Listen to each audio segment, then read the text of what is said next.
क्या आप भी कमर दर्द से परेशान हैं? अगर हाँ, तो आप मेरी बात को ध्यान से सुनिए। 90% लोग कमर के दर्द से जो परेशान हैं, वो अपने आप ही ठीक हो जाते हैं। इसके बारे में हम आगे बात करेंगे, लेकिन उससे पहले आप जानिए कुछ चीज़ें कि आपको कमर का दर्द किस वजह से हो रहा है। क्या आपको कभी चोट लगी है?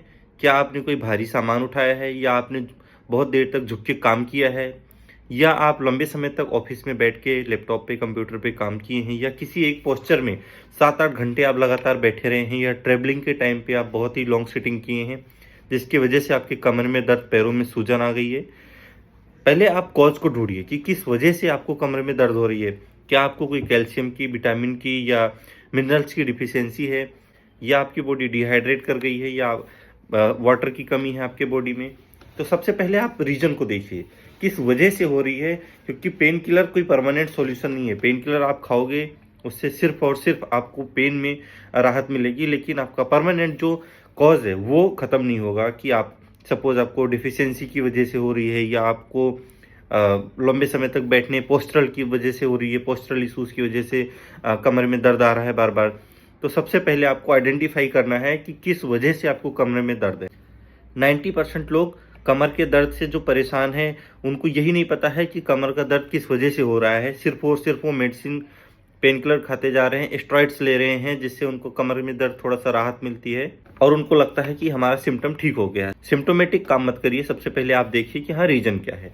तो अगर आपको विटामिन की डिफिशियंसी है, कैल्शियम की डिफिशियंसी है, तो आप विटामिन और कैल्शियम की पूर्ति के लिए आप कैप्सूल लीजिए। सेचेट्स आते हैं, या आप नेचुरल फ्रूट्स हैं, बहुत सारे वेजिटेबल्स हैं। और उसके बाद हमारी बॉडी सेल्फ हील करती है, सेल्फ मैकेनिज्म होता है। जैसे जैसे आप पोस्चर की वजह से, अगर आपको कमर में दर्द है तो आप पोस्चर पे ध्यान दो कि पोस्चर आपका ठीक होने लगेगा, तो उसकी वजह से हमारी बॉडी खुद ही हील करने लगती है। जहाँ भी कमर में दर्द है वो हीलिंग होने लगेगी। दूसरा, लोगों को बहुत ही कन्फ्यूजन रहती है कि स्लिप डिस्क हो गई है तो ठीक होगी या नहीं होगी।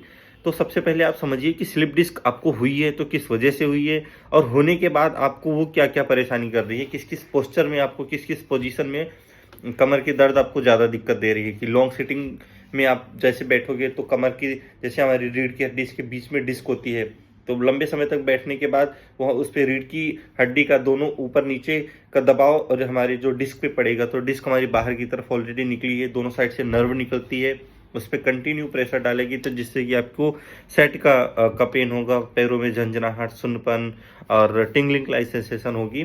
फिर आपको बहुत ही डिस्कम्फर्ट फील होगा, बैटिंग्स आएंगी आपके पैरों में, आपकी मसल धीरे धीरे वीक पड़ने लगती है, लॉन्ग स्टैंडिंग नहीं कर पाते हैं आप लंबे समय तक खड़े होंगे तो आपको दिक्कत होगी। बहुत से लोग एक पैर पे ज़्यादा वजन देके खड़े होते हैं, दूसरे पैर पे कम वजन देते हैं, जिससे कि उनका हिप की जो बोन होती है वो थोड़ा मिसलाइन हो जाती है। उसकी वजह से उनका जो स्पाइन है, हमारी वर्टेब्रल कॉलम है, वो भी मिसलाइन हो जाते हैं। तो ये चीज़ें ध्यान देने योग्य हैं, आप इस पे पहले ध्यान दीजिए। 90% प्रॉब्लम तो आपकी इसी से ठीक हो जाएगी। रही जो 10% प्रॉब्लम, वो 10% प्रॉब्लम जो मेडिकल कंडीशंस में, जैसे आपकी डिस्क बाहर की तरफ आ गई है, उस कंडीशन में जो हमारे डिस्क में वाटर होता है, पानी, वो सूख जाता है। तो सबसे ज़्यादा आप कोशिश करें पानी पीजिए। जैसे जैसे आप पानी पियेंगे आपका बॉडी हाइड्रेट होगी, उसके बाद आपके जो डिस्क है, डिस्क में पानी का बढ़ाव थोड़ा और बढ़ेगा, तो उसकी वजह से धीरे धीरे वो अंदर की तरफ आएगी और आपका जो दर्द है वो कम होने शुरू हो जाएंगे। उसके बाद अगर आपको डिफिशियंसी है कैल्शियम की, विटामिन्स की, मिनरल्स की, तो आप नेचुरल सोर्स में आप नारियल ले सकते हैं, अमरूद ले सकते हैं। अमरूद में बहुत ही ज़्यादा कैल्शियम होता है। एचेट्स भी आते हैं इसके, आप टेबलेट भी ले सकते हैं डॉक्टर की सलाह से। और आयरन आप सबसे ज़्यादा साग पालक सर्दियों के मौसम में बहुत ज़्यादा मिलता है। इसमें आपको काफ़ी अच्छी चीज़ें मिल जाएंगी खाने को। उसके बाद अगर आपकी कोर मसल, कमर की जो मसल है हमारी, उसको कोर बोलते हैं, इसका कोर की मसल हमारी वीक पड़ जाती है, तो उस पर आप एक्सरसाइज करिए। कंटिन्यू स्ट्रेंथनिंग एक्सरसाइज बहुत ज़रूरी है। मैं आपको 3 ऐसी एक्सरसाइज बताऊंगा जो कि आपको कंटिन्यू करनी है, जिसके धीरे धीरे आपकी कोर की मसल स्ट्रेंथ अप होगी। आपकी जो लो बैक पेन है आपका, वो धीरे धीरे खत्म होने लगेगा। पहली जो एक्सरसाइज है वो आपकी है कैट एंड काउ पोजीशन। दूसरी एक्सरसाइज है कोबरा पोज एक्सरसाइज। और तीसरी एक्सरसाइज जो है प्लैंक एक्सरसाइज। ये जो प्लैंक एक्सरसाइज है आपकी स्पेशली कोर मसल की स्ट्रेंथनिंग के लिए बहुत ही अच्छी एक्सरसाइज है। इसको आप डेली परफॉर्म करिए। आप 15-20 दिन करेंगे, आपको देखेंगे कमर के दर्द में बहुत ही ज़्यादा आराम मिल रहा है। और साथ ही साथ आपकी जो भी डिफिशियंसी है, आप अपना पोस्चर मेंटेन करिए, जो डिफिशियंसी है उसको मेंटेन करिए। कमर का दर्द आप घर पे ही ठीक कर लेंगे, किसी की ज़रूरत नहीं पड़ेगी आपको। ज़्यादा से ज़्यादा इस वीडियो को शेयर करें। जो भी लोग कमर के दर्द से परेशान हैं उनको ये वीडियो ज़रूर पहुंचाएं, ताकि उनको सही सलाह और सही चीज़ समझ में आए कि आपको प्रॉब्लम क्या है और आप कर क्या रहे हैं। पेन किलर कोई सॉल्यूशन नहीं है। पेन किलर खाने से आपका रूट कॉज दर्द कमर का ठीक कभी नहीं होता है।